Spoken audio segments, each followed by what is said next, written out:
May exciting news kami para sa iyo, ka-HC. Nandito na ang HC Kwarta Loyalty Points. Pinadali na ang everyday transactions mo, may points ka pang makukuha na you can redeem as cashback. Madali lang mag-redeem ng points. Open your home credit app at iselect ang HC Kwarta account dashboard. Hanapin ang loyalty points at itap ang available points para makita ang mga na-earn mo.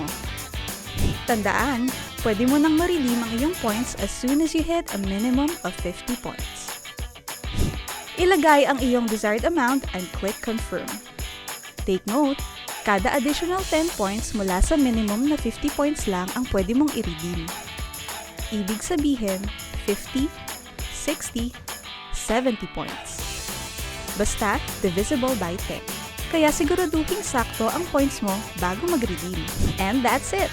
Makikita mo na agad ito sa available balance ng HC Kwarta mo.